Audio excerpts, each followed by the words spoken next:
మీ అందరికీ నమస్తే. ఈరోజు ఆవర్తన పట్టిక, మూలకాల వర్గీకరణ, ఆవర్తన పట్టిక అనే చాప్టర్ గురించి మనము నేర్చుకోబోతున్నాము. ఇది ఆవర్తన పట్టిక, మూలకాల వర్గీకరణ అనే యూనిట్లో రెండవ పార్టుకు సంబంధించినటువంటిది. మొదటి పార్ట్ మనం ముందుగా గమనించాము, రెండవ పార్ట్ మనం చూడబోతున్నాము. అందులో మూలకాల వర్గీకరణ గురించి, క్లాసిఫికేషన్ ఆఫ్ ఎలిమెంట్స్ గురించి మనము చూడటం జరిగింది. ఆ తర్వాత ఆవర్తన పట్టికను మొత్తము 4 భాగాలుగా విభజన చేసినటువంటి విషయము మీ అందరికీ తెలిసిందే. ఆవర్తన పట్టిక యొక్క రూపం ఈ విధంగా ఉన్నట్లయితే దీంట్లో మొదటి భాగము లెఫ్ట్ సైడ్గా ఉండబడినటువంటి దాన్ని ఎస్ బ్లాక్ అని, రైట్ సైడ్లో ఉన్నదాన్ని పి బ్లాక్ అని, మధ్య భాగంలో ఉన్నదాన్ని డి బ్లాక్ అని, క్రింది భాగంలో ఆవర్తన పట్టిక యొక్క కింది భాగంలో ఉన్నటువంటి దాన్ని ఏ బ్లాక్ అంటారు. అంటే ఈ ఆధునిక ఆవర్తన పట్టికను 4 బ్లాకులుగా, బ్లాక్ అంటే భాగము అని అర్థం ఇక్కడ, S block, P block, D block, A block. ఇందులో ఎస్ బ్లాక్ అంటే ఏంటి? భేదపరిచే ఎలక్ట్రాన్, డిఫరెన్షియేటింగ్ ఎలక్ట్రాన్ కనుక చివరి అంటే ఒకవేళ ఆ ఎలక్ట్రాన్ ఎస్ ఉపస్థాయి లేదా ఎస్ ఆర్బిటాల్ లోపలికి చేరితే వాటిని ఎస్ బ్లాక్ మూలకాలు అని, ఒకవేళ ఆ ఎలక్ట్రాను పి ఉపస్థాయి లేదా పి ఆర్బిటాల్ లోపలికి చేరితే వాటిని పి బ్లాక్ మూలకాలని, ఒకవేళ ఆ డిఫరెన్షియేటింగ్ ఎలక్ట్రాన్ కనుక డి ఆర్బిటాలలోనికి చేరినట్లయితే డి బ్లాక్ మూలకాలు అని, అదేవిధంగా ఎఫ్ ఆర్బిటాల లోపలికి చేరితే వాటిని ఏ బ్లాక్ మూలకాలు అంటారు. 1 షాట్ 4 బర్డ్స్ మాదిరిగా మనం గుర్తుపెట్టుకోవచ్చు. ఇక్కడ ఎస్ బ్లాక్ గురించి మనం గమనిద్దామండి. ఇక్కడ ఎస్ బ్లాక్ ఆవర్తన పట్టిక యొక్క లెఫ్ట్ సైడ్ లోపల ఉండబడినటువంటి పార్ట్ ఇది. ఇందులో ఎస్ ఉపస్థాయిలో 2 ఎలక్ట్రాన్లు పడతాయి కాబట్టి 2 ఎలక్ట్రాన్లు పడటం వల్ల దీంట్లో 2 గ్రూపులు మాత్రమే ఉన్నవి, ఫస్ట్ ఏ మరియు సెకండ్ ఏ. చూడండి, ఎంతసేపు ఈ ఫస్ట్ ఏ సెకండ్ ఏను కంపారిజన్ చేస్తూ గుర్తుపెట్టుకున్నట్లయితే మన ఎంట్రన్స్లో ఈజీగా క్రాక్ చేయడానికి అవకాశం ఉంటుందండి. డియర్ ఫ్రెండ్స్ గమనించండి, first A second A. First A group మూలకాలను ఆల్కలీ మెటల్స్ అంటారు, సెకండ్ ఏ గ్రూప్ మూలకాలను ఆల్కలీ ఎర్త్ మెటల్స్ అంటారు. క్షార మృత్తిక లోహాలు, క్షారలోహాలు, క్షారమృత్తిక లోహాలు, ఫస్ట్ ఏ సెకండ్ ఏ. అదేవిధంగా ఫస్ట్ ఏ గ్రూప్ మూలకాలను తీసుకుంటే hydrogen, lithium, sodium, potassium, rubidium, caesium, francium. ఇందులో మొదటి మూలకమేమో హైడ్రోజన్, ఇది నాన్ మెటల్ అండి. ఫస్ట్ ఏ గ్రూపులో అలోహముగా ఉండబడినటువంటిది ఒకే ఒక మూలకం ఉన్నది, అది హైడ్రోజన్. మిగిలినవన్నీ కూడా లోహాలే. ఇవన్నీ మెతకదనాన్ని కలిగి ఉంటాయి, చాకులతో కూడా సులభంగా కోయవచ్చును. మైనం మాదిరిగా ఉంటాయండి, కోపం వస్తే మనం బ్రేక్ చేసినట్టుగా ఉంటాయి, అంత మెతకదనాన్ని కలిగి ఉంటాయి క్షార లోహాలు అనేవి. ద బెస్ట్ మెటల్స్, ఇవి చాలా బలమైనటువంటి లోహాలు అండి. మిగిలినటువంటి అన్ని లోహాలతో పోలిస్తే క్షార లోహాలు చాలా బలమైనవి. ఇందులో ఈ గ్రూప్లో చివరి మూలకమైనటువంటిది lithium, sodium, potassium, rubidium, caesium, francium. ఫ్రాన్షియంకు రేడియో ధార్మికత లక్షణం ఉంటుందండి. మీకు తెలుసు రేడియో ధార్మికత అంటే ఏదైనా ఒక పదార్థము స్వచ్ఛందంగా ఆల్ఫా, బీటా, గామా కిరణాలను ఉద్గారం చేయగలిగినట్లయితే దాన్ని రేడియో ధార్మికత అని, అలాంటి లక్షణం కలిగి ఉన్న మూలకాలను రేడియో ధార్మికత మూలకాలు అంటారు. మీకు తెలుసు సుమారుగా ఆవర్తన పట్టికలు 32 వరకు ఈ రేడియో ధార్మికత మూలకాలు ఉన్నాయండి. అందులో ఏ గ్రూప్లోనైనా ప్రస్తుతం ఉన్న ఆవర్తన పట్టికలో ఆల్మోస్ట్ చివరి మూలకమైనటువంటిది, గ్రూప్లో చివరి మూలకమైనటువంటిది రేడియో ధార్మికత లక్షణాలను కలిగి ఉంటుంది. అయితే ఫ్రెండ్స్ ఇక్కడ గమనించాల్సింది, సెకండ్ ఏ గ్రూప్ మూలకాలకు కనుక వస్తే beryllium, magnesium, calcium, strontium, barium, radium. మీకు తెలిసిందే రేడియం రేడియో ధార్మికతను కలిగి ఉంటుంది సెకండ్ ఏలో. అయితే ఫస్ట్ ఏ గ్రూప్ మూలకాలకు ఆల్కలీ మెటల్స్ అనే పేరు ఎందుకు వచ్చింది అంటే, ఆల్కలీ అంటే వృక్ష బూడిదనండి. వృక్ష బూడిద నుండి చూడండి, వృక్ష బూడిదకు క్షార స్వభావం ఉంటుంది, మరియు వృక్ష బూడిద నుండి సోడియం, పొటాషియం లాంటి మూలకాలను ఉద్గారము లేదా వాటిని తీయటం జరిగింది, అందువల్ల వీటిని ఆల్కలీ మెటల్స్ అంటారండి. నెక్స్ట్ సెకండ్ ఏ గ్రూప్ మూలకాలనేమో ఆల్కలీ ఎర్త్ మెటల్, క్షార మృత్తిక లోహాలండి. క్షార స్వభావంతో పాటుగా మృత్తికలలో భూమి యొక్క మృత్తిక లోపల లభిస్తుంటాయి కాబట్టి వీటిని క్షార మృత్తిక లోహాలు అంటారు. అయితే ఇక్కడ గమనించండి డిఫరెన్స్ను, ఫస్ట్ ఏ సెకండ్ ఏ. వీటి సాధారణ బాహ్యకర్పల ఎలక్ట్రాన్ విన్యాసం NS1, వీటికైతే NS2 రాస్తామండి. NS1 NS2. First ఏ గ్రూప్ మూలకాలు ఎల్లవేళలా ఒక ఎలక్ట్రాన్ కోల్పోయి +1 ఆక్సీకరణ స్థితిని, రెండవ గ్రూప్ మూలకాలు అయితేనేమో 2 ఎలక్ట్రాన్లను కోల్పోయి +2 ఆక్సీకరణ స్థితిని పొంది అధిక స్థిరత్వాన్ని పొందుతూ ఉంటుంటాయి. మీకు తెలుసు జడవాయుల విన్యాసాన్ని పొందుతూ. అదేవిధంగా first A, second A, NS1, NS2, +1, +2 క్షార లోహాలు చాలా బలమైన లోహాలండి. క్షార మృతిక లోహాలు క్షార లోహాలతో పోలిస్తే కొంతవరకు బలహీనమైనవి పోల్చినప్పుడు మాత్రమే. మిగిలినటువంటి ఓవరాల్గా మిగతా వాటితో పోల్చినప్పుడు first A, second A the best metals అండి. ఈ రెండిట్లో పోల్చినప్పుడు ఫస్ట్ ఏ గ్రూప్ మూలకాలు మాత్రమే బెస్ట్ మెటల్స్గా భావించాలి. Beryllium, magnesium, calcium, strontium, barium, radium ఇవి సెకండ్ ఏ గ్రూప్ మూలకాలు. ఇంతవరకు మనం ఎస్ బ్లాక్లో తీసుకోవచ్చు. తర్వాత ఫ్రెండ్స్ మీరు గమనించండి, పి బ్లాక్ లోపలికి వెళ్ళిపోదాము. పి బ్లాక్ గురించి మీ అందరికీ తెలుసు. భేదపరిచే ఎలక్ట్రాన్ పి ఆర్బిటాల్ లోపలికి చేరితే వాటిని పి బ్లాక్ మూలకాలు అంటుంటారు. అయితే ఉపస్థాయి లోపల 3 ఆర్బిటాలు PX, PY, PZ ఒక్కొక్క ఆర్బిటాల్లో 2 ఎలక్ట్రాన్ల చొప్పున అకామిడేట్ చేయొచ్చు. కాబట్టి 3, 2 6 అంటే మొత్తం 6 గ్రూపులు ఉంటాయండి. ఇందులో third A, fourth A, fifth A, sixth A, seventh A and 0 group elements అండి. థర్డ్ ఏ గ్రూప్ మూలకాలను బోరాన్ ఫ్యామిలీ అని, ఫోర్త్ ఏను కార్బన్ సిలికాన్ ఫ్యామిలీ అని, ఫిఫ్త్ ఏను నైట్రోజన్ ఫ్యామిలీ అని, సిక్స్త్ ఏను ఆక్సిజన్ ఫ్యామిలీ లేదా చాల్కోజెన్స్ అని, సెవెంత్ ఏను హాలోజెన్స్ అంటారు, హాలోజెన్స్ అని. అదే 0 గ్రూప్ మూలకాలను జడవాయు మూలకాలు అంటారు. మీకు ఒక్కదాంది కనుక ఎలక్ట్రాన్ విన్యాసం థర్డ్ ఏ గ్రూప్ మూలకాలది బాహ్య గర్భరాంది తెలిస్తే ఆటోమేటిక్గా మిగిలినవి రాసుకోవచ్చండి. చూడండి, థర్డ్ ఏ అనగానే NS2, NP1. ఎస్ ఉపస్థాయిలో 2 ఎలక్ట్రాన్లు, పి ఉపస్థాయిలో 1 ఎలక్ట్రాన్. 2 + 1 3 కాబట్టి థర్డ్ ఏ గ్రూపు. అదేవిధంగా ఫోర్త్ ఏకి అయితే NS2, NP2, ఫిఫ్త్ ఏకి అయితే NS2, NP3, సిక్స్త్ ఏకి అయితే NS2, NP4, సెవెంత్ ఏకు NS2, NP5. అదే 0 గ్రూప్కి అయితే NS2, NP6. అది అష్టక నియమాన్ని పొందుతూ ఉంటుంది. అయితే థర్డ్ ఏ గ్రూప్ మూలకాల్లో బోరాన్, చూడండి థర్డ్ ఏకు బోరాన్, అల్యూమినియం.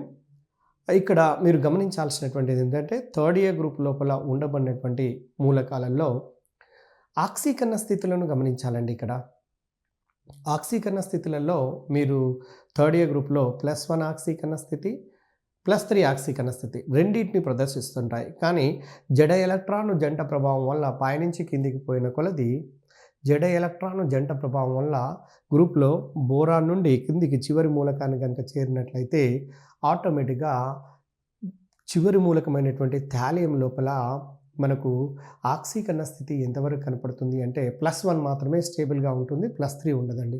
ఇది ముఖ్యమైనటువంటి థాలియం క్లోరైడ్ తీసుకోండి, TlCl, థాలియం హైడ్రాక్సైడ్ TlOH అంటే +1ను కలిగి ఉంటుంది. అదే పైన ఉండబడినటువంటి అల్యూమినియం తీసుకోండి, అల్యూమినియం ట్రైహైడ్రాక్సైడ్ AlOH3 అంటే ఇది +3 ఆక్సీకరణ స్థితిని కలిగి ఉంటున్నట్టుగా మనకు అర్థమవుతున్నది.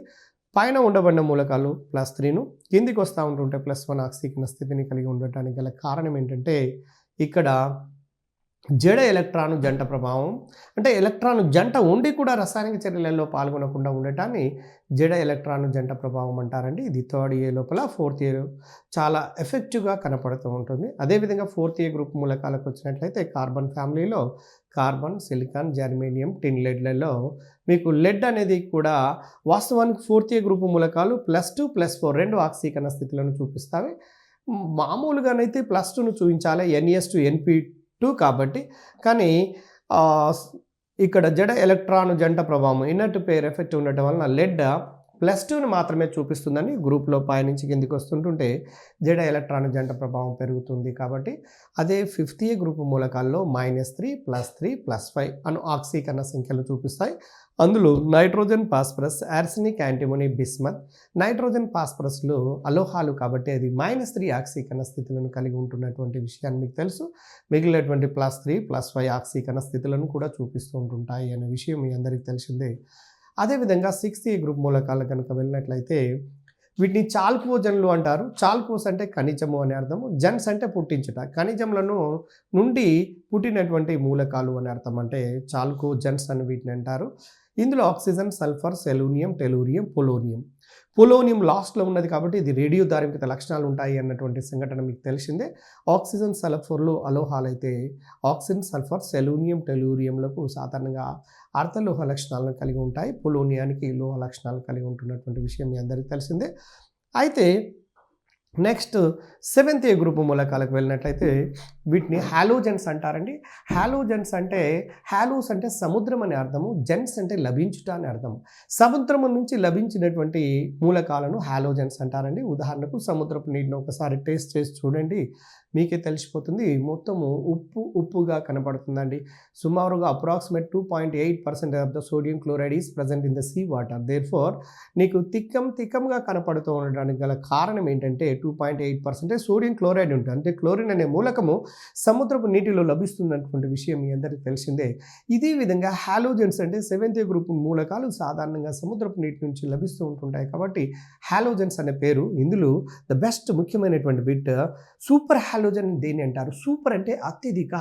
ఫ్లోరిన్కు అత్యధిక రుణవిద్యుదాత్మకత ఉండటం వలన అత్యధిక చర్యాశీలతను కలిగి ఉంటుంది. అందుకోసమే ఫ్లోరిన్ తయారు చేయడానికి సుమారుగా శాస్త్రవేత్తలు 100 సంవత్సరాల కాలాన్ని తీసుకున్నారండి.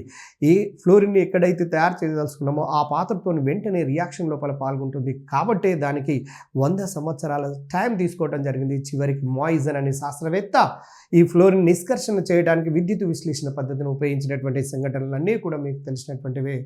తర్వాత ఉండబడినటువంటి మూలకాలు జడవాయు మూలకాలండి. జడవాయు మూలకాలు helium, neon, argon, krypton, xenon, radon అనే విషయం మనం ముందే గమనించాము. ఇందులో రేడాన్ అనేది రేడియో ధార్మికత లక్షణాలను కలిగి ఉంటుందని, హీలియం ఏమో డూప్లిటీ ఎలక్ట్రాన్ కాన్ఫిగరేషన్ కలిగి ఉంటే మిగిలినటువంటి neon, argon, krypton, xenon, radon అనేవి మాత్రం ఆక్టెట్ ఎలక్ట్రానిక్ కాన్ఫిగరేషన్ అష్టిక నియమాన్ని పాటిస్తున్నటువంటి విషయాన్ని మీ అందరికీ తెలిసినటువంటిది. అంటే NES2 NP6.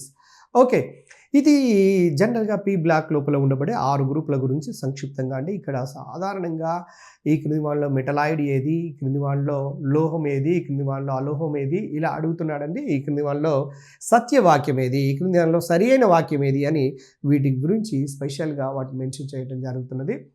పీ బ్లాక్ అయిపోయిన తర్వాత నెక్స్ట్ డి బ్లాక్ అండి. డి బ్లాక్ గురించి సంక్షిప్తంగా మీరు గమనించండి, చాలా సులభంగా అర్థమైపోతుంది.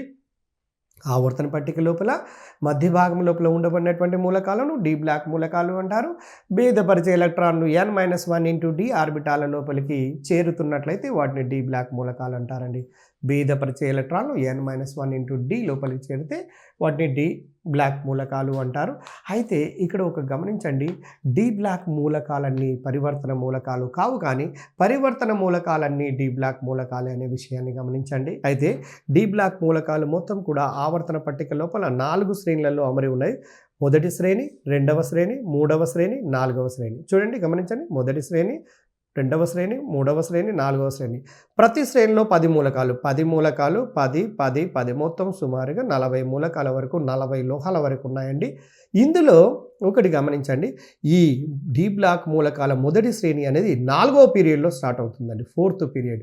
తర్వాత రెండవ శ్రేణి 5వ పీరియడ్లో, మూడవ శ్రేణి 6వ పీరియడ్లో, 4వ శ్రేణి 7వ పీరియడ్ లోపల ప్రారంభం కావటం జరుగుతున్నది. కాబట్టి ఇలా అడుగుతున్నాడు క్వశ్చన్, డి బ్లాక్ మూలకాలలో 2వ శ్రేణి మూలకాలు ఏ పీరియడ్నకు చెందును అంటే, ఫస్ట్దేమో 4వ పీరియడ్ అయితే 2వ శ్రేణి 5వ పీరియడ్నకు చెందుతున్నవి. వీటిని మొదటి శ్రేణి 3D శ్రేణి, తర్వాత దాన్ని 4D శ్రేణి, 5D శ్రేణి, 6D శ్రేణిగా భావించడం జరుగుతుంది. ఇందులో స్కాండియం నుంచి జింక్ వరకు కలిగినటువంటి మూలకాలను 3D శ్రేణి మూలకాలు అంటారండి. యూట్రియం నుంచి కాడ్మియం వరకు ఉన్నటువంటి మూలకాలనేమో మనము 2వ శ్రేణి మూలకాలుగా కిందికి తీసుకోవటం జరుగుతున్నది. ఇదే విధంగా 3వ శ్రేణి, 4వ శ్రేణి ఉన్నప్పటికీ 4వ శ్రేణి లోపల అసంపూర్ణమైనటువంటి శ్రేణిగా భావించవచ్చు. అయితే ఈ డి బ్లాక్ మూలకాలకు సాధారణమైనటువంటి ధర్మాలన్నీ మీకు తెలిసినటువంటివే. అందులో తాంతవత ధర్మాన్ని కలిగి ఉండటం, అంటే తీగలుగా సాగతీయగలగటం, అఘాత వర్ధనీయత అనే ధర్మాన్ని కలిగి ఉండటం, అంటే పలుచటి రేకులుగా సాగతీయగలిగే లక్షణాన్ని కలిగి ఉండటం, విద్యుత్ వాహకత అనే ధర్మాన్ని కలిగి ఉండటం, ఉష్ణ వాహకత అనే ధర్మాన్ని కలిగి ఉండటం, ఏక పరమాణుకతను కలిగి ఉండటం, నెక్స్ట్ సోనోరిటీ అంటే పైనుంచి పడవేసినట్లయితే శబ్దాన్ని ఇచ్చే లక్షణాన్ని కలిగి ఉండటం. ఇవన్నీ భౌతిక ధర్మాల కిందకి తీసుకున్నవి, ఇవన్నీ తెలిసినటువంటివండి. కానీ డి బ్లాక్ మూలకాల్లో పరివర్తన మూలకాలు ఉన్నటువంటి వాటికి ప్రత్యేకమైనటువంటి ధర్మాలు ఉంటున్నట్టుగా మనం గమనించాలి. అందులో నెంబర్ 1 బహుళ ఆక్సీకరణ స్థితులను కలిగి ఉండటం, నెంబర్ 2 రంగు ధర్మాలను కలిగి ఉండటం, నెంబర్ 3 అయస్కాంత ధర్మాలను కలిగి ఉండటం, నెంబర్ 4 అల్పాంతర సమ్మేళనాలను ఏర్పరచటం, నంబర్ 5 ఉత్ప్రేరక ధర్మాలను కలిగి ఉండటం. నంబర్ 6 మిశ్రమ లోహాలను ఏర్పాటు చేయటం. నంబర్ 7 లాస్ట్ వన్ అతి ముఖ్యమైనటువంటి ధర్మం అండి, సమన్వయ సమ్మేళనాలను ఏర్పాటు చేయగలిగే లక్షణము డి బ్లాక్ మూలకాలకు చాలా ఎక్కువగా ఉన్నదండి. అందువల్లనే వీటికి డి బ్లాక్ మూలకాల్లోని పరివర్తన మూలకాలకు ప్రత్యేకతను కలిగి ఉండటం జరిగింది. అయితే డి బ్లాక్ మూలకాలకు పరివర్తన మూలకాలకు స్లైటర్ డిఫరెన్స్, దాన్ని ఆ తేడాను గమనించాలి. ఒకవేళ అటువంటి క్వశ్చన్ కనుక అడిగితే చాలామంది తప్పుగా పెట్టే ప్రమాదం ఉంది. కాబట్టి భేదపరిచే ఎలక్ట్రాన్ కనుక n-1 ఇంటూ డి ఉపస్థాయి లోపలికి చేరినట్లయితే అటువంటి మూలకాలను మనము డి బ్లాక్ మూలకాలు అంటాము. ఒకవేళ భేదపరిచే ఎలక్ట్రాన్ డి ఉపస్థాయి లోపలికి చేరిన తర్వాత ఒంటరి ఎలక్ట్రాన్లను కలిగి ఉంటే వాటిని మాత్రమే పరివర్తన మూలకాలు అంటారండి. అంటే డి బ్లాక్ మూలకాలు ఏవైతే ఒంటరి ఎలక్ట్రాన్లను కలిగి ఉంటాయో వాటిని పరివర్తన మూలకాలు అంటారు. ఇది బాగా గుర్తుంచుకోండి. వీటిని పరివర్తన మూలకాల యొక్క ప్రత్యేకమైనటువంటి ధర్మాల్లో ఈ 7 ధర్మాలను మనం తీసుకుంటాము. మీ అందరూ తెలుసు, ఇవి బహుళ ఆక్సీకరణ సంఖ్యలను ఎందుకు ప్రదర్శిస్తాయి అంటే వాటి వేలెన్సీ స్థాయి లోపల మరియు దానికంటే ముందు ఉన్న కక్ష లోపల ఉండబడినటువంటి n-1 ఇంటూ డి ఆర్బిటాల నుంచి ఎలక్ట్రాన్లు కోల్పోతూ ఉంటుంటాయి. వాటి మధ్యన స్వల్పమైనటువంటి శక్తులలో భేదం ఉండటం వలన సులభంగా ఎలక్ట్రాన్లను కోల్పోతూ ఉంటాయండి. అంచేతనే అవి బహుళ ఆక్సీకరణ సంఖ్యలను ప్రదర్శిస్తాయి అన్నటువంటి విషయం మీ అందరికీ తెలిసేది. అయితే +1 నుండి +8 వరకు అండి. మై గాడ్, ఇక్కడ ఒకసారి గమనించండి. అదే మీరు క్షార లోహాలకు వెళ్తే ఓన్లీ +1 మాత్రమే చూస్తాయి. క్షార మృతిక లోహాలను చూపిస్తే +2 మాత్రమే చూపిస్తాయి. అదే థర్డ్ ఇయర్ గ్రూప్లో +1 +3 మాత్రమే. కానీ whereas in case of the d block elements or transition elements అంటే పరివర్తన మూలకాల విషయం లోపల గమనిస్తే +1 నుంచి +8 వరకు అండి. +1 +2 +3 అలా +5 +6 +7 +8 వరకు కూడా చూపిస్తాయి. అందులో డి బ్లాక్ మూలకాల మొదటి శ్రేణిలో మాత్రం మ్యాక్సిమంగా మ్యాంగనీస్ అనే మూలకం మాత్రం KMnO4 లోపల +7 అను ఆక్సీకరణ స్థితిని చూపిస్తుందండి. మిగిలినటువంటి ఆస్మియం, రుథీనియం అనే మూలకాలు వాళ్ళ టెట్రాక్సైడ్లలో +8 అనే ఆక్సీకరణ స్థితిని కలిగి ఉంటాయి అన్నటువంటి విషయం మీకు తెలిసిందే. అదే రంగు ధర్మాలకైతే ఒంటరి ఎలక్ట్రాన్లను కలిగి ఉంటాయి. రంగు ధర్మాలు కలిగినటువంటి ఏ సమ్మేళనాన్ని తీసుకున్నా కూడా వాటిలో ఒంటరి ఎలక్ట్రాన్లు ఉంటాయండి. అంచేత అవి రంగులను చూపిస్తాయి. జతగూడిన ఎలక్ట్రాన్లు లేదా ఒంటరి ఎలక్ట్రాన్లు లేనటువంటి ఏ ఆయానికైనా రంగులు ఉండవు అన్నటువంటి విషయం మీ అందరికీ తెలిసిందే.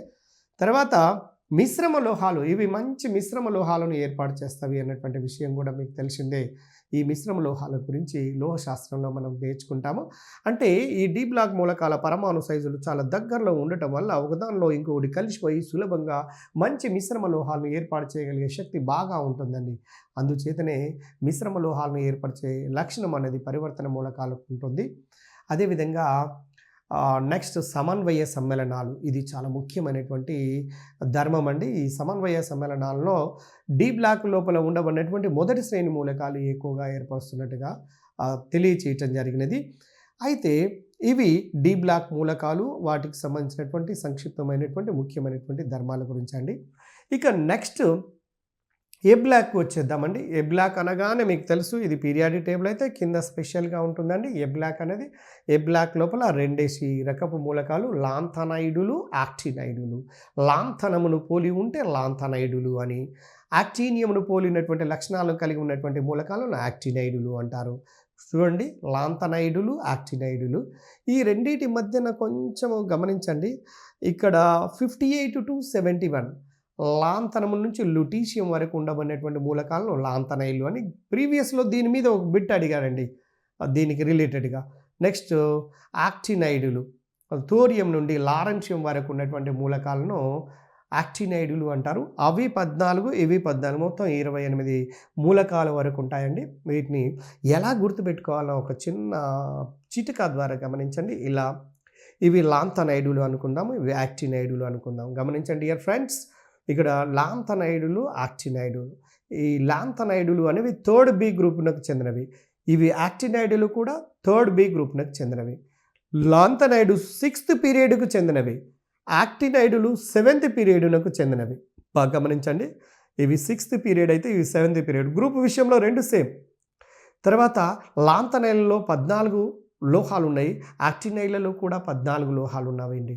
ఇక్కడ గమనించాల్సింది. లాంతనైళ్లకు మరొక పేరు రేర్ ఎర్త్ మెటల్స్ అంటారండి. రేర్ ఎర్త్ మెటల్స్ అంటే విరళ మృత్తిక మూలకాలు అంటారు. వీటిని మాత్రం మ్యాన్ మేడ్ ఎలిమెంట్స్ లేదా సింథటిక్ ఎలిమెంట్స్ అని కూడా అంటారు. ఈ యాక్టినైడ్లను సాధారణంగా ఎక్కువగా మానవునితో మాత్రమే తయారు చేయబడ్డాయి కాబట్టి న్యూక్లియర్ ట్రాన్స్మ్యుటేషన్ రియాక్షన్స్ ద్వారా తయారు చేయబడినవి కాబట్టి మ్యాన్ మేడ్ ఎలిమెంట్స్ అంటుంటారండి. గుర్తుపెట్టుకోండి, లాంతనైళ్లకు యాక్టినైడ్లకు మధ్యన third B 6th period 7th period 14 metals. Lanthanum నుంచి లుటీషియం, ఇక్కడ థోరియం నుంచి లారెన్షియం. ఈ విధంగా గుర్తుపెట్టుకున్నట్లయితే దీన్ని బేస్ చేసుకొని క్వశ్చన్లు చాలా సందర్భాల్లో ప్రీవియస్ లోపల అడగటం జరిగింది. కాబట్టి డియర్ ఫ్రెండ్స్, మీరు ఇవి ఎబ్లాక్ సంబంధించినటువంటివి, అంటే భేదపరిచే ఎలక్ట్రాన్ ఎఫ్ ఆర్బిటాల్ లోపలికి చేరినట్లయితే వీటిని ఎబ్లాక్ మూలకాలు అంటారు, వీటిని అంతర పరివర్తన మూలకాలు అంటారు అన్నటువంటి విషయాన్ని కూడా మనము గతంలో చూడటం జరిగింది. ఇది ఇంతవరకు బ్లాక్ల గురించి. డియర్ ఫ్రెండ్స్, ఇప్పుడు మనం గమనిద్దాం. ఒకసారి మీరు స్క్రీన్ పైన అబ్జర్వ్ చేయండి. ప్రస్తుతము పీరియడ్ మరియు గ్రూప్ మూలకాల యొక్క ధర్మాల క్రమత్వాన్ని గురించి మనము చదువుదాము. డియర్ ఫ్రెండ్స్, గమనిస్తున్నారు, ఆవర్తన ధర్మము అనేది చాలా చాలా ముఖ్యమైనటువంటి ధర్మం అండి.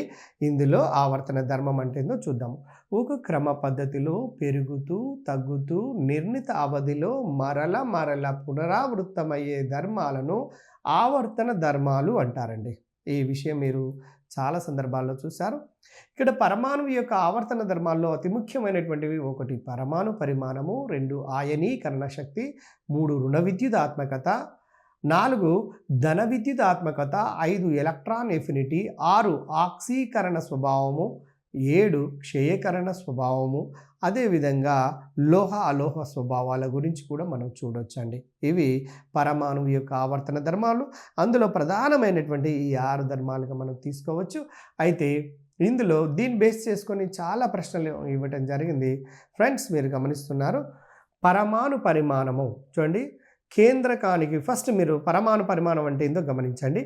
వేలెన్సీ ఆర్బిటాల్ మరియు కేంద్రకముల మధ్య దూరాన్ని పరమాణు పరిమాణము అంటారు, లేదా దాన్నే పరమాణు వ్యాసార్థం అని కూడా అంటారండి. పరమాణు పరిమాణాన్ని లేదా వ్యాసార్థాన్ని జనరల్గా యాంగ్స్ట్రామ్లలో కొలుస్తారండి. 1 యాంగ్స్ట్రామ్ = 10⁻⁻8 సెంటీమీటర్లు. తర్వాత నెక్స్ట్ మీరు పరమాణు పరిమాణమును ఖచ్చితంగా నిర్ణయించడం అనేది కష్టము కాబట్టి మీరు జాగ్రత్తగా గమనించండి. ఎగ్జాక్ట్లీగా నిర్ణయించడం అనేది కొద్ది కష్టమైనటువంటి పని అనే విషయాన్ని అర్థం చేసుకోండి. ఎక్స్ కిరణాల పరివర్తనము మరియు ఎలక్ట్రాన్ యొక్క పరివర్తనం లాంటి ఆధునికమైనటువంటి పద్ధతుల ద్వారా 2 పరమాణువుల యొక్క మధ్య దూరాన్ని కనుగొనుట ద్వారా పరమాణువు యొక్క పరిమాణాన్ని నిర్ణయిస్తారండి. ఈ విధంగా నిర్ణయిస్తాడు వారి యొక్క పరిమాణాన్ని. తర్వాత చూడండి, పీరియడ్లో పరమాణు పరిమాణం ఎడమ నుండి కుడికి పోయిన కొలది తగ్గుతూ ఉంటుంది. మీరు ఇది ఆవర్తన పట్టిక ఎడమ నుంచి కుడికి పోతుంటే సైజ్ ఇక్కడ ఎక్కువ, తర్వాత తగ్గుతుంది, చివరికి ఇంకా తగ్గిపోతుందండి. పీరియడ్లో న్యూక్లియస్ యొక్క ఆకర్షణ శక్తి పెరగటం వల్ల పరమాణు పరిమాణము తగ్గుతూ ఉంటుంది అన్నటువంటి విషయాన్ని గమనించండి. మీరు ఇటు నుంచి పోతున్నప్పుడు కేంద్రకంలో ప్రోటాన్ల సంఖ్య కూడా పెరుగుతుంది పరమాణు సంఖ్యతో పాటు. పెరిగినప్పుడు కక్షల సంఖ్య పెరగకుండా ఉండి కేంద్రకం యొక్క ఆకర్షణ వేలెన్స్ ఎలక్ట్రాన్ల మీద ఉండటం వల్ల, అధికంగా ఆకర్షణ ఉండటం వల్ల పరమాణువు యొక్క సైజు అంటే చివరి కక్ష అనేది కుంచుకొని పోవటం వల్ల పరమాణువు యొక్క సైజ్ తగ్గుతూ ఉంటుంది అన్న విషయం మనకు అర్థమవుతుంది. అదేవిధంగా డియర్ ఫ్రెండ్స్, గమనించండి, గ్రూప్ లోపలికి కనుక మీరు తెలివికెళ్ళినటువంటి ఏ క్యాండిడేట్ అయినా గ్రూప్లో లేదా పీరియడ్లో ఏదైనా ఒకదాన్ని మాత్రమే గుర్తుపెట్టుకోవడానికి ప్రయత్నం చేయాలి. ఎందుకంటే రెండింటిని గుర్తుపెట్టుకోవడానికి ప్రయత్నం చేస్తే ఎగ్జామినేషన్ టెన్షన్లో ఒక సందర్భం లోపల దానికి దేనికి రాసి వచ్చి బయటికి పోయిన తర్వాత ఒక్క హాఫ్ మార్క్తోనే మీరు నమ్మకపోండి. ఉన్నటువంటి వాస్తవం ఏంటంటే కొన్ని వందల పోస్టులు ఉంటున్నాయండి. వందల సంఖ్య లోపల పోస్టులను డిసైడ్ చేసే శక్తి ఒక హాఫ్ మార్క్ మాత్రమే ఉంటుంది. కాబట్టి ఇది నాకు తెలుసులేనటువంటి ధోరణితో కాకుండా ప్రతి విషయాన్ని సున్నితంగా సూక్ష్మంగా అబ్జర్వ్ చేస్తూ ప్రతి పాయింట్ని అనలైజ్ చేసుకుంటూ మైండ్ లోపల గుర్తుంచుకోవడానికి ప్రయత్నం చేస్తూ వచ్చిన ప్రశ్నను అనలైజేషన్ చేసుకుంటూ పోయినట్లయితే మాత్రమే మనము ఆన్సర్ చేయడానికి లేదా జాబ్ సంపాదించడానికి అవకాశం ఉంటుంది. కాబట్టి డియర్ ఫ్రెండ్స్, జాగ్రత్తగా గమనించండి. ఇది గ్రూప్లో పై నుండి క్రిందకు వచ్చే కొలది పరమాణు యొక్క పరిమాణము పెరుగుతూ ఉంటుంది. గ్రూప్లో పైనుండి కిందికి వచ్చే కొలది మూలకానికి కర్పరాల సంఖ్య పెరుగుతుందండి. కావున పరమాణు పరిమాణం కూడా పెరుగుతుంది. ఇప్పుడు లీథియం తీసుకోండి. లీథియంలో 1s2 2s1 రెండే కర్పరాలు ఉన్నాయి. దాని తర్వాత మూలకాన్ని తీసుకుందాం. Sodium 1s2 2s2 2p6 and 3s1 మూడో కర్పరం పెరిగిందండి. ఇంకొక కక్ష పెరిగింది.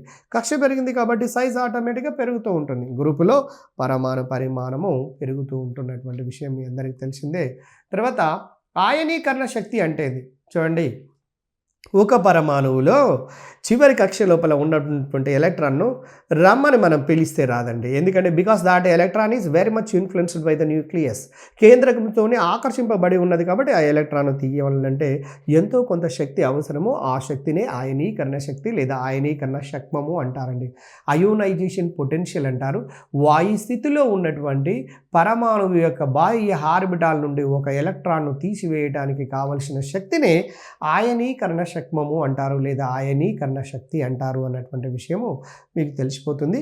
తర్వాత గమనించండి, చాలా సందర్భాల్లో ఆయనీకరణ శక్తికి సంబంధించినటువంటి ప్రశ్నలు అడగటం జరిగింది. దాని యొక్క యూనిట్స్ ఏంటంటే kilo calories per mole or kilo joules per mole లేక ఎలక్ట్రాన్ వోల్టులలో కూడా కొలుస్తారండి. ఇక్కడ విషయాన్ని గమనించారా? 1 electron volt is equal 23.06 kilo calories per mole అండి. ఇది ఆయనీకరణ శక్మాన్ని కొలవడానికి ఉపయోగిస్తున్నటువంటి ప్రమాణాలు.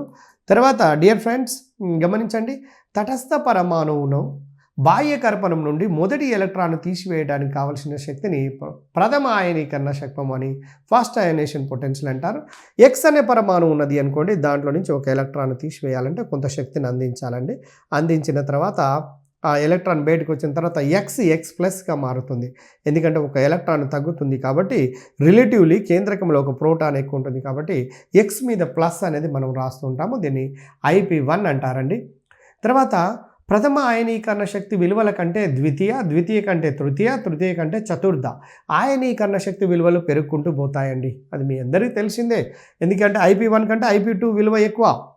ఒక ఎలక్ట్రాన్ మొదటి ఎలక్ట్రాన్ ఉదాహరణకు చూడండి, ఎలక్ట్రాన్ ఇక్కడ నుంచి తీసివేసిన తర్వాత నెక్స్ట్ ఎలక్ట్రాన్ ఇక్కడ ఉంది. ఇది కేంద్రకం దగ్గరలో ఉంటుంది కాబట్టి ఈ ఎలక్ట్రాన్ తొలగించాలంటే ఇంకా అధికమైన శక్తి అవసరము.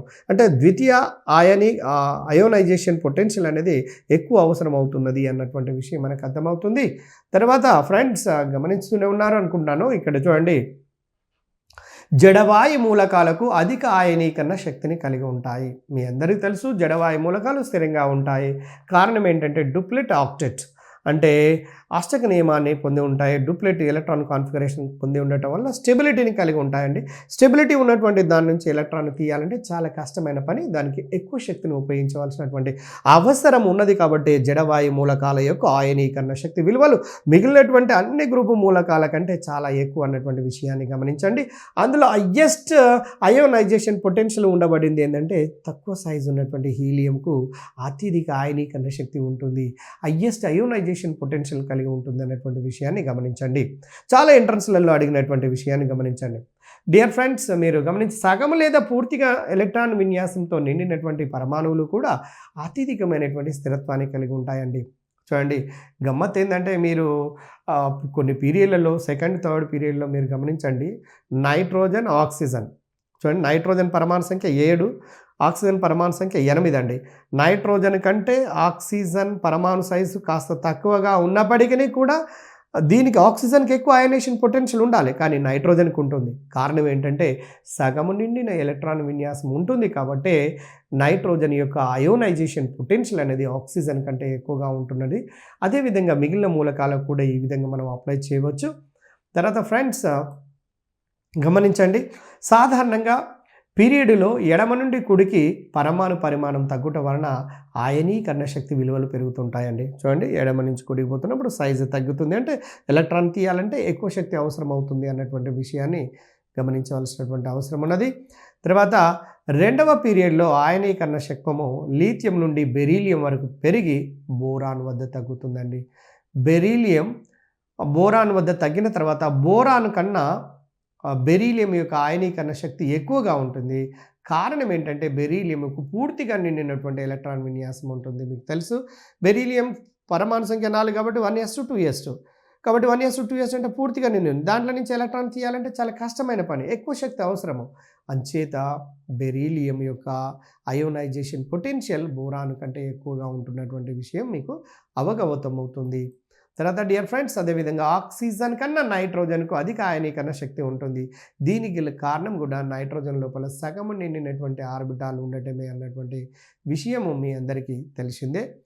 తర్వాత ఫ్రెండ్స్ గమనించండి, గ్రూప్లో పైనుండి కిందికి పోయిన కొలది పరమాణు యొక్క పరిమాణం పెరుగుట వలన ఆయనీకరణ శక్తి విలువలు తగ్గును. మీరు క్షారలోహాలు తీసుకోండి, లిథియం నుంచి caesium, lithium, hydrogen, lithium, sodium, potassium, rubidium, caesium, francium దాకా తీసుకొని చూడండి. పైనుంచి కిందికి వస్తూ ఉంటే కక్షల సంఖ్య పెరిగి, పరమాణు సంఖ్య పెరిగి, లోహ లక్షణం పెరిగి తర్వాత ఈ విధంగా కనబడుతుందండి. అటువంటి వాటిలో సైజు పెద్దగా ఉన్నప్పుడు కేంద్రకం యొక్క ఆకర్షణ వేలెన్స్ ఎలక్ట్రాన్ మీద తగ్గుతూ ఉంటుంది. కాబట్టి అంచేత ఆ ఎలక్ట్రాన్ తీయాలంటే చాలా సులభం అవుతుందండి. కాబట్టి గ్రూప్ లోపల అయోనైజేషన్ పొటెన్షియల్ విలువలు లేదా ఆయనీకరణ శక్తి విలువలు తగ్గుతుంటాయి అన్నటువంటి వాస్తవాన్ని గమనించండి. ఈ క్రింది ధర్మము ఆయనీకరణ శక్తి విలువలు గ్రూపులో ఏమవుతున్నాయి, పెరుగుతున్నాయా, తగ్గుతున్నాయా, మారకుండా ఉంటున్నాయా, అదే విధంగా ఉంటున్నావా, ఆ విధంగా కూడా ఎన్నో సందర్భాల్లో క్వశ్చన్లు అడుగుతున్నారు. ఫ్రెండ్స్ గమనించండి, దీని తర్వాత అన్ని మూలకాల్లో అత్యధిక ఆయనీకరణ శక్తి కలిగినటువంటి మూలకం హీలియం అన్నటువంటి విషయం మీకు తెలుసు. అన్ని మూలకాల్లోకెల్లా అత్యల్ప ఆయనీకరణ శక్తి కలిగినటువంటి మూలకము సీజియం అనే విషయాన్ని గమనించండి. ఎందుకంటే సీజియం యొక్క పరమాణు సైజు చాలా ఎక్కువగా ఉంటుంది కాబట్టి దీన్ని నుంచి ఎలక్ట్రాన్ తొలగించడం చాలా సులభము. కాబట్టి తర్వాత ఫ్రెండ్స్ మీరు గమనిస్తుండండి, రుణ విద్యుదాత్మకత. చూడండి ఫ్రెండ్స్, రుణ విద్యుదాత్మకత అంటే ఏంటిదంటే రెండు పరమాణువుల మధ్యన సమయోజనీయ బంధం ఏర్పడినప్పుడు బంధ ఎలక్ట్రాన్లను తమ వైపుకు ఆకర్షించుకునే స్వభావాన్ని రుణ విద్యుదాత్మకత అంటారండి. తన వైపు ఆకర్షించుకునే స్వభావాన్ని రుణ విద్యుదాత్మకత అంటారు.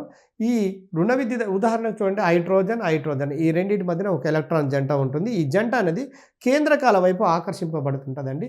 అలా ఆకర్షింపబడటాన్నే రుణ విద్యుదాత్మకత అంటారు అన్నటువంటి విషయాన్ని గమనించండి. తర్వాత లైనస్ పౌలింగ్ అనే శాస్త్రవేత్త రుణ విద్యుదాత్మకతను లెక్కించడం జరిగినది. అణువుల యొక్క బంధశక్తిని ఆధారంగా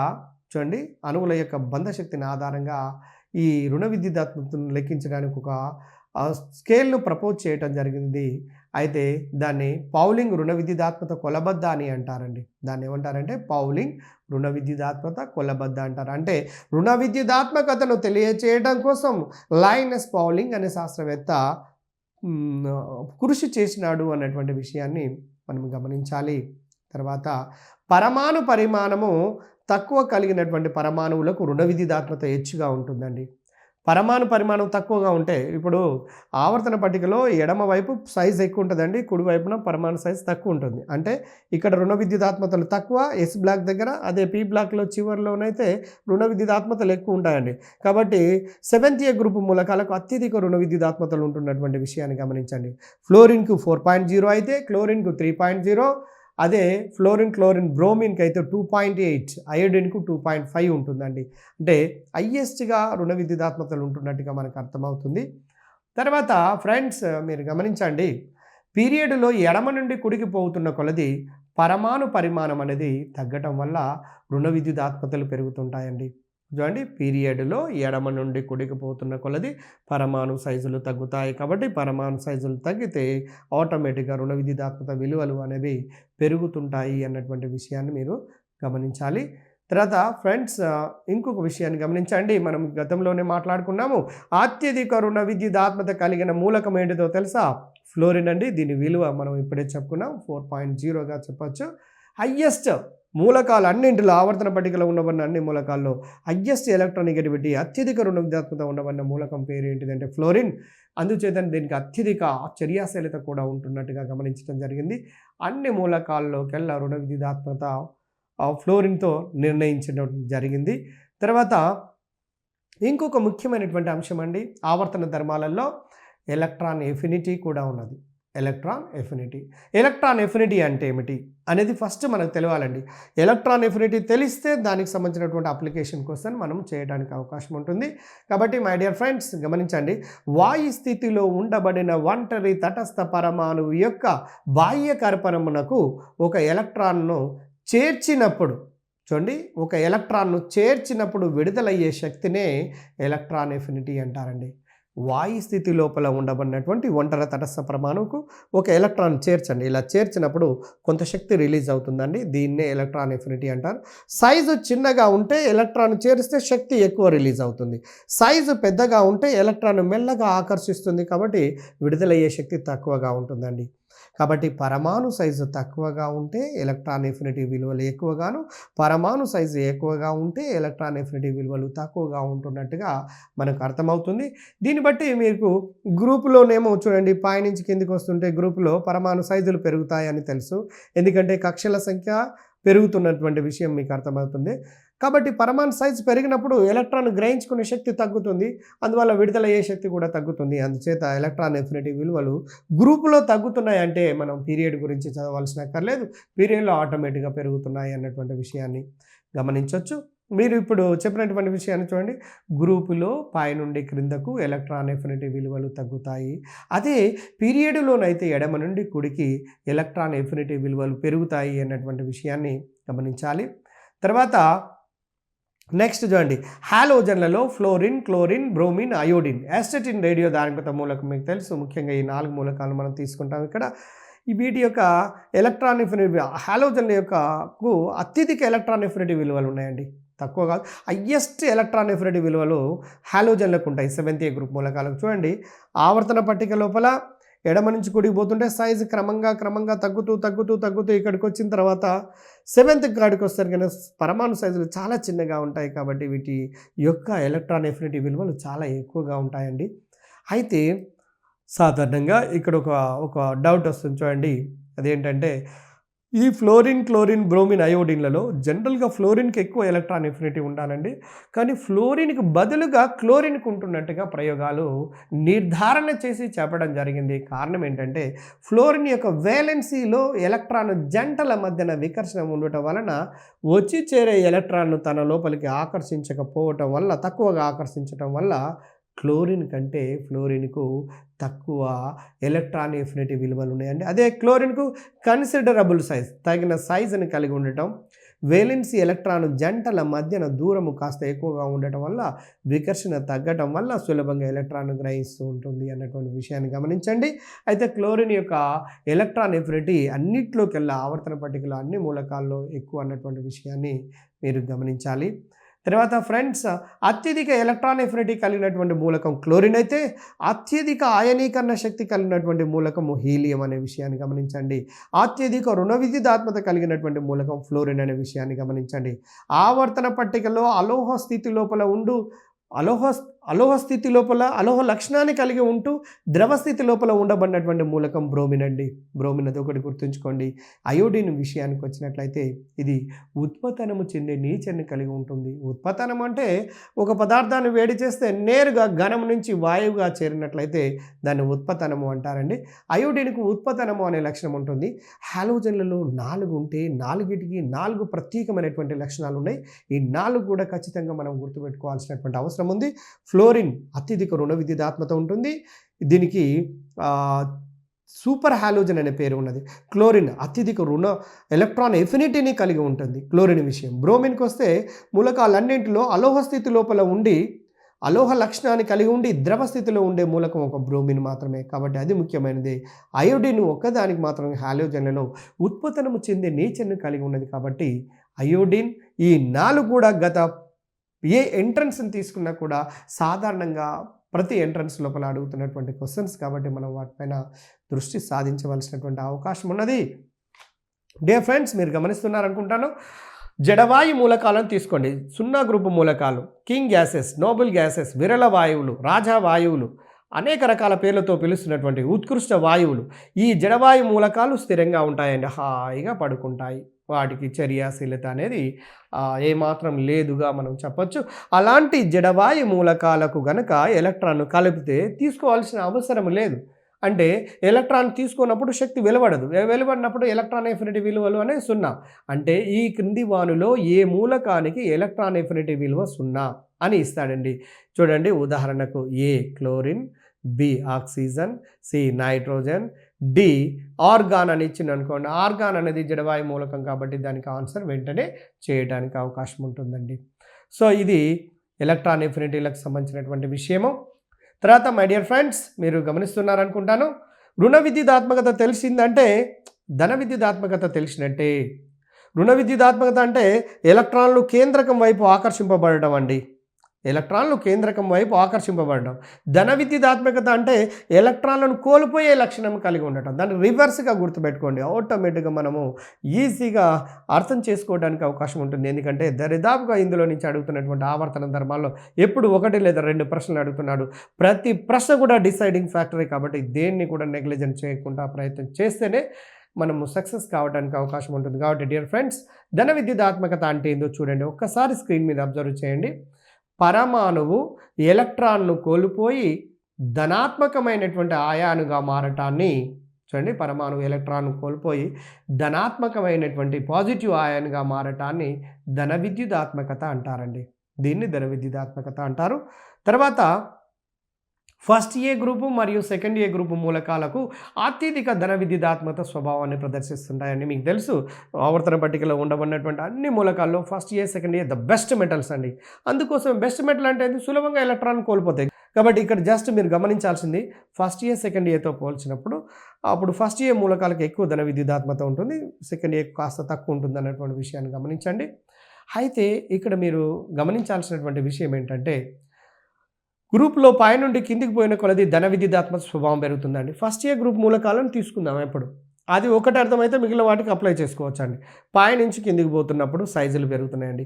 సైజు పెరిగినప్పుడు ఏమవుతుంది, కేంద్రకం యొక్క ఆకర్షణ వేలెన్స్ ఎలక్ట్రాన్ల మీద తగ్గుతుంది. తగ్గినప్పుడు ఆటోమేటిక్గా ఎలక్ట్రాన్లు సులభంగా కోల్పోయే లక్షణం కూడా పెరుగుతూ ఉంటుంది. అందుచేత గ్రూపులో పైనుంచి కిందికి వస్తున్న కొలది ధన విద్యుదాత్మకత ధర్మము అనేది పెరుగుతూ ఉంటుంది. ధన విద్యుదాత్మకత ధర్మాన్ని ఇంకొక మాటలో లోహ లక్షణం అని కూడా అంటారు. లోహ లక్షణము అని కూడా అంటారు. అంటే లోహ లక్షణము పెరుగుతుంది అన్నా ఒకటే, ధన విద్యుదాత్మకత లక్షణం పెరుగుతుంది అన్నా ఒకటే. అంటే ఇప్పుడు ఉదాహరణకు క్షార లోహాల్లో బెస్ట్ మెటల్ ఏది అడిగినాడు అనుకోండి, లిథియం, సోడియం, పొటాషియం, రుబీడియం ఇచ్చాడు అనుకోండి, ఆన్సర్ మీరు ఈజీగా ఎక్స్పెక్ట్ చేస్తారనుకుంటాను, రుబీడియం అవుతుంది. ఎందుకంటే కింద ఉన్నది కాబట్టి సైజ్ పెద్దగా ఉంటుంది కాబట్టి. ఆ విధంగా మనం చెప్పొచ్చండి. అయితే పీరియడ్లో ఎడమ నుండి కుడికి పోయిన కొలది ధన విద్యుదాత్మక స్వభావం అనేది తగ్గుతూ ఉంటుందండి. ధన విద్యుదాత్మక స్వభావం తగ్గుతూ ఉంటుంది. అత్యధిక ధన విద్యుదాత్మక స్వభావం కలిగినటువంటి మూలకము సీజియం. అత్యధిక రుణ విద్యుదాత్మకత కలిగిన మూలకము ఫ్లోరిన్, హాలోజన్లలో మొదటి మూలకము. ఇక్కడ క్షార లోహాలలోనూ ఆల్మోస్ట్ చివరి మూలకము సీజియం. అత్యల్ప ధన విద్యుదాత్మకత కలిగినటువంటి మూలకం ఏంటంటే ఫ్లోరిన్ అండి. అత్యధిక రుణ విద్యుదాత్మకత ఉన్నది ఫ్లోరిన్ అయినప్పుడు అత్యల్ప ధన విద్యుదాత్మకత కలిగినటువంటి మూలకం కూడా మనం ఫ్లోరిన్ అవుతున్నటువంటి విషయాన్ని మనం వలీలగా గుర్తుపట్టవచ్చు. డియర్ ఫ్రెండ్స్, మీరు గమనిస్తూనే ఉన్నారు, పీరియాడిక్ టేబుల్ సెకండ్ పార్ట్ గురించి మనం నేర్చుకుంటున్నాము. ఆవర్తన పట్టిక 2వ భాగంలో అందులో భాగంగా ఆవర్తన ధర్మాల గురించి చదువుతున్నాము. అయితే ఇందులో అత్యధిక ధన విద్యుదాత్మక స్వభావం కలిగినటువంటి మూలకము అత్యల్ప అయితేనేమో ఫ్లోరిన్ అవుతుందని, అత్యధిక అయితే సీజియం అవుతుంది అన్నటువంటి విషయాన్ని గమనించండి. ఆ తర్వాత నెక్స్ట్ ఇక్కడ చాలా మంది క్యాండిడేట్స్ ప్రాబ్లం ఫేస్ చేస్తున్నారండి. నా అనుభవంలో గమనించింది, ఆక్సీకారిణి ఆక్సీకరణము, క్షయకారిణి క్షయకరణము. దీన్ని గుర్తుంచుకోవడానికి ఆల్ ఇండియా రేడియో అనే ఒక టెక్నిక్ను గత క్లాసులలో స్పష్టంగా చెప్పాను. ఆ టెక్నిక్ కనుక గుర్తుంచుకున్నట్లయితే దీనికి ఆన్సర్ నవ్వలేలుగా చేయొచ్చండి. ఇక్కడ ఆక్సీకరణము, ఇంకా చూడండి ఒక్క నిమిషం, ఆల్ ఇండియా రేడియోని గుర్తుపెట్టుకోమన్నాను. AIRR, all India radio. దానికి ఇంకొక ఆర్ని యాడ్ చేయండి. ఏ అంటే ఫస్ట్ ఆక్సీకరణానికి ఎలా రాస్తారంటే, ఏ అంటే ఎడిషన్ ఆఫ్ ఆక్సిజన్స్, ఆక్సిజన్లను కలపడం ఆక్సీకరణము, తొలగించడం క్షయకరణము. ఒక్కదానికి తెలిస్తే రెండవ దాన్ని మాట్లాడొద్దండి. సో అదేవిధంగా ఏ తర్వాత ఐ అంటే ఇంక్రీజింగ్ ఆఫ్ ఆక్సిడేషన్ నంబర్. ఆక్సీకరణ స్థితులలో పెరుగుదల ఆక్సీకరణం అయితే తగ్గుదల క్షయకరణము. ఇంకొక AIR అంటే removal of hydrogens is nothing but oxidation. హైడ్రోజన్లను తొలగించడం ఆక్సీకరణం అయితే కలపడము క్షయకరణం అవుతుంది. ఇంకొక రిమూవల్ ఆఫ్ ఎలక్ట్రాన్లను తొలగించడం ఆక్సీకరణం అయితే కలపడము క్షయకరణం అవుతున్నటువంటి విషయాన్ని గమనించండి. ఒకటే బండ గుర్తుపెట్టుకోండి, ఆక్సీకారణి క్షయకరణము చెందునది, క్షయకారిణి ఆక్సీకరణము చెందినది. ఉల్టాగా రివర్స్ వే లోపల గుర్తుపెట్టుకున్నట్లయితే ఈజీ గుర్తుపెట్టుకోవచ్చండి. క్షయకారణి డెఫినేషన్ ఆక్సీకరణం చెందుతుంది. ఆక్సీకరణి డెఫినేషన్ క్షయకరణం చెందుతుంది. అలా ఇప్పుడు ఆక్సీకరణం గురించి మనం చదువుతాము. ఒక సమ్మేళనానికి ఆక్సిజన్ను కలుపుట లేదా సమ్మేళనం నుండి హైడ్రోజన్ కనుక తీసివేస్తే దాన్ని ఆక్సీకరణము అంటారు అన్నటువంటి విషయం మీకు తెలుసు. ఒక సమ్మేళనానికి ఆక్సిజన్ కలపడాన్ని ఆక్సీకరణం అంటారు, లేదా హైడ్రోజన్ తొలగించడం కావచ్చు. ఒక సమ్మేళనాన్ని ఆక్సీకరణం కావించుటకు ఉపయోగించే కారకాన్ని ఆక్సీకారణి అంటారండి. ఏదైతే ఆక్సీకారణిగా పనిచేస్తుందో ఇతర పదార్థాలను ఆక్సీకరణం చెందిస్తుందండి. ఏదైతే ఆక్సీకరణిగా పనిచేస్తుందో తాను క్షయకరణం చెందుతూ ఉంటుంది. తర్వాత ఆవర్తన పట్టికలో కుడివైపున ఉన్న మూలకాలు బలమైన ఆక్సీకరణలుగా పనిచేస్తాయండి. మీకు ఆవర్తన పట్టిక మొత్తం లోపల ద బెస్ట్ ఆక్సిడైజింగ్ ఏజెంట్స్ అంటే ఫ్లోరిన్, క్లోరిన్, బ్రోమిన్, అయోడిన్ అండి. గుర్తుపెట్టుకొని మంచి అలోహాలు మంచి ఆక్సీకారణలుగా పనిచేస్తే మంచి లోహాలు మంచి క్షయకారణలుగా పనిచేస్తాయండి. దీని మీద ఎన్నో సందర్భాల్లో ప్రీవియస్ లోపల డిఎస్ ఎగ్జామినేషన్లో క్వశ్చన్ అడిగాడు. కాబట్టి బలమైన క్షయకారులు ఎక్కడ ఉన్నాయంటే ఫస్ట్ ఏ గ్రూప్లో, ఆ తర్వాత ఏవి అంటే సెకండ్ ఏ గ్రూప్. బలమైన క్షయకారులు, బలమైన ఆక్సీకారణలు ఏవి అంటే ఇక్కడ 7th ఏ గ్రూప్ మూలకాలు, నెక్స్ట్ తర్వాత 6th ఏ అవుతుంటాయండి. ఈ విధంగా మనము ఆక్సీకరణం అంటే ఏందో, క్షయకరణం అంటే ఏందో తెలిసిన తర్వాత చూడండి, ఆవర్తన పట్టికలో కుడివైపున ఉన్న మూలకాలు బలమైన ఆక్సీకరణలుగా పనిచేస్తాయని, అందులో ఫ్లోరిన్, క్లోరిన్, బ్రోమిన్, అయోడిన్ అనే మూలకాలు. తర్వాత క్షయకరణం అంటే ఏంది, దానికి రివర్స్ గుర్తుపెట్టుకోండి. ఒక సమ్మేళనానికి హైడ్రోజన్ను కలుపుట లేదా సమ్మేళనం నుండి ఆక్సిజన్ను తీసివేయటాన్ని క్షయకరణము అంటారు అన్నటువంటిది ఈ ఆల్ ఇండియా రేడియో టెక్నిక్ ద్వారా సులభంగా గుర్తుపెట్టుకోవచ్చండి. తర్వాత ఒక సమ్మేళనాన్ని క్షయకరణము కావించడానికి ఉపయోగించే కారకాన్ని క్షయకారిణి అని, ఏదైతే క్షయకారిణిగా పనిచేస్తుందో అది ఆక్సీకరణం చెందుతుంది అన్నటువంటి విషయం మీ అందరికీ తెలిసిందే. ఆవర్తన పట్టికలో ఎడమనున్న మూలకాలు బలమైన క్షయకారణలుగా పనిచేస్తాయి. అందులో ఫస్ట్ ఏ మరియు సెకండ్ ఏ గ్రూప్ మూలకాలు. ఆ రెండిట్లో మరీ బలమైనవి ఏవి అంటే ఫస్ట్ ఏ మూలకాలండి, గుర్తుంచుకోవాలి. తర్వాత పీరియడ్లో ఎడమ వైపు నుండి కుడివైపునకు పోయిన కొలది క్షయకరణము గావించే స్వభావము తగ్గుతూ ఉంటుంది మరియు ఆక్సీకరణము కావించే స్వభావం పెరుగుతూ ఉంటుంది. పీరియడ్లో ఆక్సీకరణ సామర్థ్యం పెరుగుతూ ఉంటుందండి, ఎందుకంటే అలోహ లక్షణం పెరుగుతుంది కాబట్టి. అదే గ్రూపులలో అయితే లోహ లక్షణం పెరుగుతుంది కాబట్టి లోహ లక్షణం పెరుగుతున్న కొలది ఆటోమేటిక్గా క్షయకారిణి యొక్క స్వభావం కూడా పెరుగుతూ ఉన్నటువంటి అంశాన్ని మనం గమనించాలి.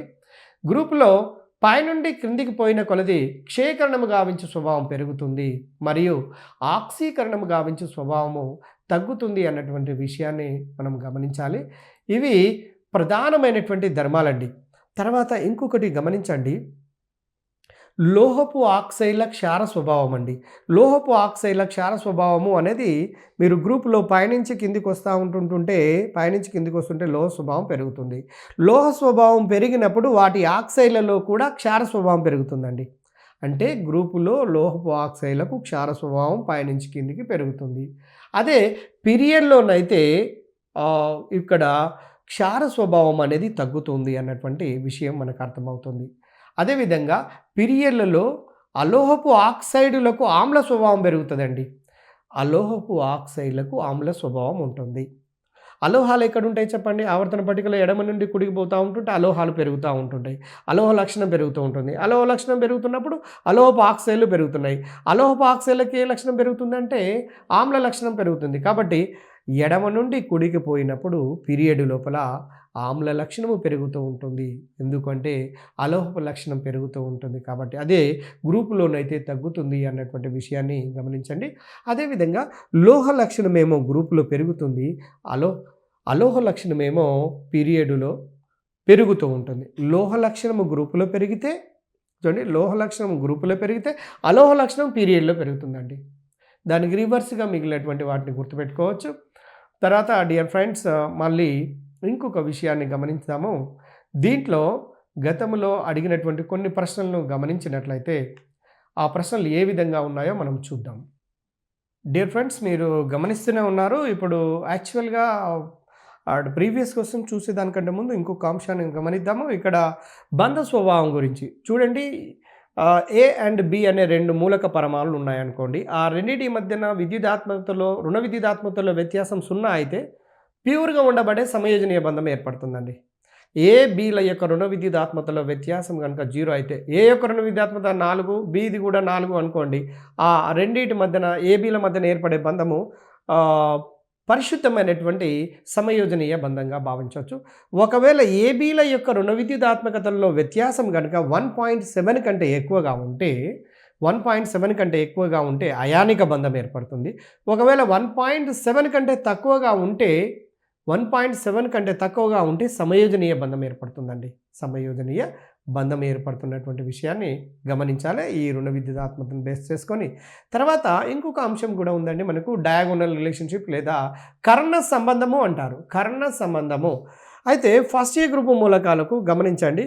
ఫస్ట్ ఏ గ్రూపు మూలకాలకు, second A, third A, fourth A group మూలకాల్లో మనం ఈ కర్ణ సంబంధాన్ని గమనించవచ్చండి. ఉదాహరణకు లీథియం సోడియం తీసుకుందాం. ఫస్ట్ గ్రూప్ మూలకాల్లో 2 తీసుకోండి, లీథియం సోడియం. సెకండ్ గ్రూప్ మూలకాల్లో బెరీలియం మెగ్నీషియం తీసుకోండి. Lithium sodium, beryllium magnesium. ఇక్కడ బెరీలియంకు మెగ్నీషియంకు మధ్యన సంబంధం ఉంటుందండి. ఇక్కడ లీథియం మొదటి గ్రూపులోనేమో లీథియం, రెండవ గ్రూపులోనేమో మెగ్నీషియానికి మధ్యన సంబంధాన్ని కలిగి ఉంటుంది. కాబట్టి ఈ విధమైనటువంటి సంబంధాన్ని కర్ణ సంబంధము అంటారు. ఈ కర్ణ సంబంధము ఉండటం వల్ల వాటి యొక్క లక్షణాల్లో, ఉదాహరణకు బెరీలియం యొక్క ఆక్సైడ్నకు ఏ స్వభావం ఉంటుందో మెగ్నీషియం యొక్క ఆక్సైడ్నకు కూడా దరిదాపుగా అదే స్వభావం ఉంటుంది. అంటే బెరీలియం యొక్క సమ్మేళనాలకు ఏ లక్షణాలు ఉంటున్నాయో అదేవిధంగా మెగ్నీషియం యొక్క సమ్మేళనాలు కూడా అదే విధమైనటువంటి నేచర్ను కలిగి ఉంటున్నట్టుగా గమనించవచ్చు. అదేవిధంగా సెకండ్ ఏకు థర్డ్ ఏకు మధ్యన చూద్దాము. సెకండ్ ఏ ఏంటి? బెరీలియం మెగ్నీషియాన్ని తీసుకుందాం. Beryllium magnesium. థర్డ్ ఏలో ఏమిటి చెప్పండి? Boron aluminium. అంటే బెరీలియంకు అల్యూమినియంకు మధ్యన కర్ణ సంబంధం ఉంటుంది. అదే థర్డ్ ఏకు నెక్స్ట్ ఫోర్త్ ఏకు తీసుకోండి, బోరాన్ అల్యూమినియం, కార్బన్ సిలికాన్. అంటే మొదటి గ్రూపులో ఉన్నటువంటి మొదటి మూలకము, దాని తర్వాత గ్రూపు లోపల ఉన్నబడిన రెండవ మూలకానికి మధ్యన కర్ణ సంబంధం ఉంటుందండి. బోరాన్ సిలికాన్కు మధ్యన కర్ణ సంబంధం ఉంటుంది. అట్లాగనే లీథియం మెగ్నీషియం మధ్యన కర్ణ సంబంధం ఉంటుంది. బెరీలియం అల్యూమినియం మధ్యన కర్ణ సంబంధం ఉంటున్నట్టుగా మనకు అర్థమవుతుంది. ఇది 1 to 4 గ్రూపులలో మనం గమనించవచ్చు. వీటి యొక్క రుణ విద్యుదాత్మకతలు అప్రాక్సిమేట్లీ సుమారు సమానంగా ఉంటాయండి. వాటి పరమాణు సైజులు కూడా సుమారు సమానంగా ఉంటాయి. కాబట్టే వీటి యొక్క ధ్రువణ సామర్థ్యం అనేది కూడా వీటిలో దగ్గరలో ఉండటం వల్లనే వీటికి కర్ణ సంబంధం ఉండి ఆయా సమ్మేళనాలకు దగ్గరి సంబంధాన్ని లేదా దగ్గరని పోలికలు ఉంటున్నట్టుగా గమనించవచ్చు. ఈ క్రింది వానిలో ఏ జంట మూలకాల మధ్యన కర్ణ సంబంధం కలదు? ఈ క్రింది వానిలో ఏ జంట మూలకాల మధ్యన కర్ణ సంబంధం లేదు? అలా అడగటానికి అవకాశం ఉంది. కర్ణ సంబంధం లీథియం సోడియం. చూడండి, beryllium magnesium first, second one. ఇలా సెకండ్ థర్డ్ గ్రూప్ తీసుకున్నప్పుడు ఫస్ట్, ఇందులో సెకండ్ వన్. ఈ విధంగా మనం ఈజీగా గుర్తుపడటానికి అవకాశం ఉంటుంది. ఇక లాంథనైడ్ సంకోచం అనేది కూడా ఒక ముఖ్యమైనటువంటి అంశం అండి. లాంథనం నుంచి లుటీషియం వరకు పరమాణు సైజులు క్రమంగా నెమ్మదిగా తగ్గటాన్ని లాంథనైడ్ సంకోచము అంటారు అన్నటువంటి విషయము మీకు తెలిసిందే. లాంథనైడ్ సంకోచం ఎందుకు జరుగుతుందంటే పరిరక్షక ప్రభావం తక్కువగా ఉండటం వల్ల, లేదా ఎఫ్ ఆర్బిటాలు అనేది చొచ్చుకుపోయే సామర్థ్యం తక్కువగా ఉంటుందండి. అందుచేతనే ఈ లాంథనైడ్ సంకోచానికి కారణంగా మనం వీటిని తీసుకోవచ్చు. తర్వాత డియర్ ఫ్రెండ్స్, మీరు గమనించండి, మనం గతంలో అడుగుతున్నటువంటి ప్రశ్నలు కనుక చూసినట్లయితే, మీరు ఈ ఆవర్తన పట్టిక నుంచి 1879లో నిల్సన్ కనుగొన్నటువంటి లోహం పేరు అడిగాడండి, స్కాండియం. దానికి ఆన్సర్ మీకు తెలుసు. ఆ తర్వాత ఈ క్రింది వానిలో సరికానిది ఏది? ఒక్కసారి గమనించండి. మనం ఇవన్నీ చదివిన తర్వాత గతంలో అడిగినటువంటి 2015 లోపల అడిగినటువంటి ప్రశ్నను ఒకసారి చూద్దాము. ఈ క్రింది వానిలో సరికానిది ఏది? ఎక్కువ రుణ విద్యుదాత్మకత కలిగిన మూలకము ఫ్లోరిన్, నెంబర్ 1. మీకు తెలుసు ఎక్కువ రుణ విద్యుదాత్మకత ఉన్నటువంటిది ఫ్లోరిన్ అనేది. రెండోది ఎక్కువ ధన విద్యుదాత్మకత కలిగినటువంటిది సీజియం. ఇది కూడా కరెక్ట్ అనే విషయం మీకు తెలుసు. ఇక సరికానిది ఏది అన్నాడు. క్లోరిన్ అన్నది జడవాయు మూలకము. తర్వాత బ్రోమిన్ అన్నది ఒక హాలోజన్. బ్రోమిన్ అనేది హాలోజన్ కరెక్టే, కానీ క్లోరిన్ మాత్రము జడవాయు మూలకము కాదు అన్నటువంటి విషయం మీకు తెలిసిందే. కాబట్టి మూడోది కరెక్ట్ ఆన్సర్గా, అంటే నెగిటివ్గా అడిగాడండి. ఈ క్రింది వాళ్ళు సరికానిది ఏది అన్నాడు. క్లోరిన్ అనేది జడవాయు మూలకం కాదు. జడవాయు మూలకాలు ఏంటివి? Helium, neon, argon, krypton, xenon, రేడాన్లు. కాబట్టి ఇది థర్డ్ది ఆన్సర్ అవుతుంది. తర్వాత అదేవిధంగా మీరు గతంలో మనం చూడటం జరిగింది, ఎలక్ట్రాన్లను సులభంగా కోల్పోయే మూలకం అడిగాడు. మెగ్నీషియం, సోడియం, పొటాషియం, కాల్షియం అండి. వీటన్నిటిలో పొటాషియం యొక్క సైజు ఎక్కువగా ఉంటుంది కాబట్టి సులభంగా ఎలక్ట్రాన్ కోల్పోతుంది. అంచేత దానికి పొటాసియం ఆన్సర్ అనే విషయం మీకు తెలుసు. అదేవిధంగా ఈ క్రింది వానిలో ఆయనీకరణ శక్మము ఆరోహణ క్రమంలో రాసినట్లయితే దేనికి కరెక్టు అనేది అని ఇచ్చాడు. Beryllium, magnesium, calcium. Beryllium greater than, magnesium greater than, calcium answer వచ్చే విధంగా ఇచ్చాడండి. ఆయనీకరణ శక్తుల విషయం మనము స్పష్టంగా చూడటం జరిగింది.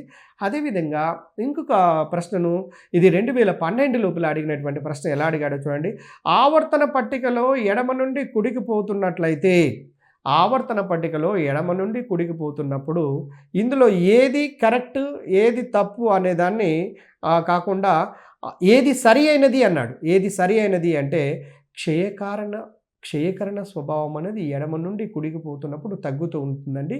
ఆ క్షయకరణ స్వభావము తగ్గుతూ ఉంది అనే ఆన్సర్ వచ్చే విధంగా మీకు ఇవ్వటం జరిగినది. కాబట్టి డియర్ ఫ్రెండ్స్, మీకు అర్థమవుతున్నది ఇక్కడ ఆవర్తన పట్టిక అంటే ఇది లోహాలు, అలోహాలు, అర్ధలోహాలతో కూడుకొని ఉన్నదని.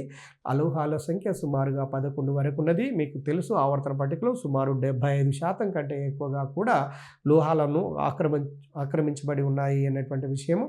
ఇప్పుడు ఎస్ బ్లాక్లోనైతే ఒక హైడ్రోజన్ తప్ప మిగిలినవన్నీ లోహాలే. డి బ్లాక్లో ఆల్మోస్ట్ అన్ని లోహాలే, అందులో పాదరసం మాత్రమే ద్రవ స్థితిలో ఉంటుందని. అదే పి బ్లాక్లోనైతే లోహ, అలోహ, అర్ధలోహాలు ఉంటాయి అన్నటువంటి విషయము. ఏ బ్లాక్లోనైతే మీకు తెలుసు విరళ మృత్తిక మూలకాలు, తర్వాత మ్యాన్ మేడ్ ఎలిమెంట్స్ అనేవి ఉంటాయి అన్నటువంటి విషయం మీ అందరికి గమనించారు.